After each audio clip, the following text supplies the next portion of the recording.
ನಮಸ್ಕಾರ ಎಲ್ಲರಿಗೂ. ನೀವು ನೋಡ್ತಾ ಇದ್ದೀರಾ ಕ್ರಿಕೆಟ್ ಜಗತ್ತು ಮತ್ತೊಂದು ವಿಡಿಯೋಗೆ ಸುಸ್ವಾಗತ. India versus England 5th test match ಇವತ್ತಿಗೆ ಮುಕ್ತಾಯ ಆಗಿದೆ. 3ನೇ ದಿನಕ್ಕೆ ಮ್ಯಾಚು ಮುಕ್ತಾಯ. ಇಂಡಿಯಾ ಗೆದ್ದಿದೆ. 4-1 ಅಂತರದಿಂದ ಇಂಡಿಯಾ ಸೀರೀಸ್ನ ಸೀಲ್ ಮಾಡಿದೆ. ನಿನ್ನೆನೇ ಹೇಳಿದ್ದೆ, ನಾಳೆ ಅಂದರೆ ಡೇ 3ನಲ್ಲೇ ಮ್ಯಾಚ್ ರಿಸಲ್ಟು ಆಲ್ಮೋಸ್ಟ್ ಗೊತ್ತಾಗೋಗುತ್ತೆ ಅಂತ. ಡೇ 3ನಲ್ಲಿ ಮ್ಯಾಚೇ ಮುಗಿಸ್ಬಿಟ್ರು ರವಿಚಂದ್ರನ್ ಅಶ್ವಿನ್. ಏನು ಬೌಲರಮ್ಮ ರವಿಚಂದ್ರನ್ ಅಶ್ವಿನ್, ಏನು ಫೈಫರ್ನ ಬಾಳೆಹಣ್ಣು ಸಿಪ್ಪೆ ತೆಗ್ದಂಗೆ ಅಷ್ಟು ಈಸಿಯಾಗಿ ತೆಗಿತಾರಲ್ಲ ಫೈಫರ್ನ. ಏನು ಆ ಕಲೆ ಇದೆ ಅವರಲ್ಲಿ. ಈ ಕಡೆ ನಮ್ಮ ಅಶ್ವಿನ್ ಆಯಿತು ಅಂದರೆ, ಆ ಕಡೆ ಜಿಮ್ಮಿ ಆ್ಯಂಡರ್ಸನ್ನು 700 ವಿಕೆಟ್ಸ್ ಟೆಸ್ಟ್ ಕ್ರಿಕೆಟ್ ಇತಿಹಾಸದಲ್ಲಿ ಎಂಥ ದಿಗ್ಗಜ ಪ್ಲೇಯರ್ ಆಗಿ ಉಳ್ಕೊಂಡಿದ್ದಾರೆ. ಜಿಮ್ಮಿ ಆ್ಯಂಡರ್ಸನ್ ಅಂದರೆ ಹೆಚ್ಚು ಕಡಿಮೆ 41 ವರ್ಷ ಇವಾಗ ಅವರಿಗೆ. ಒಬ್ಬ ಫಾಸ್ಟ್ ಬೌಲರ್ ಆಗಿ ಇಷ್ಟು ವರ್ಷ ಸಸ್ಟೈನ್ ಆಗಿದ್ದಾರೆ ಕ್ರಿಕೆಟ್ನಲ್ಲಿ ಅಂದರೆ ಸಿಕ್ಕಾಪಟ್ಟೆ ಫಿಟ್ನೆಸ್ಸು, ಆ ಮೆಂಟಲ್ ಎಬಿಲಿಟಿ, ಆ ಟೆಕ್ನಿಕ್ಕು ಎಲ್ಲನೂ ತೋರಿಸಿರ್ಬೇಕಾಗತ್ತೆ.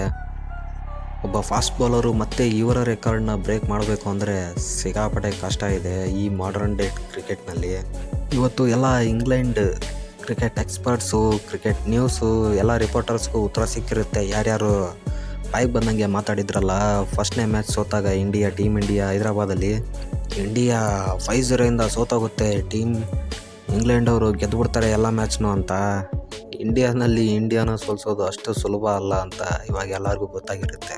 ಅದು ಕೂಡ ಯಾರು ಮೇನ್ ಪ್ಲೇಯರ್ಸ್ ಇಲ್ಲದೇ, ರಾಹುಲ್ ಇಲ್ಲ, ವಿರಾಟ್ ಕೊಹ್ಲಿ ಇಲ್ಲ, ಶಮಿ ಇಲ್ಲ, ರಿಷಬ್ ಪಂತ್ ಇಲ್ಲ, ಯಂಗ್ಸ್ಟರ್ಸ್ಗಳೇ ಪರ್ಫಾರ್ಮೆನ್ಸ್ ಮಾಡಿ ಇಡೀ ಸೀರೀಸ್ನ ಉದ್ದಕ್ಕೂ ಸೀರೀಸ್ನ ಗೆಲ್ಲಿಸಿದ್ದು. ಇಂಗ್ಲೆಂಡ್ ಅವರು ಅವರ ಬಸ್ ಬಾಲ್ ಕ್ರಿಕೆಟ್ನ ಸ್ಟಾರ್ಟ್ ಮಾಡಿದಾಗಿಂದ ಯಾವ ದೇಶದಲ್ಲೂ ಅಂದರೆ ಯಾವ ಕಂಟ್ರಿನಲ್ಲೂ ಯಾವ ಸೀರೀಸ್ನೂ ಕೂಡ ಸೋತೇ ಇರಲಿಲ್ಲ. ಇದು ಫಸ್ಟ್ ಸೀರೀಸ್ ಇಂಡಿಯಾನಲ್ಲಿ ಸೋಲ್ತಾ ಇರೋದು.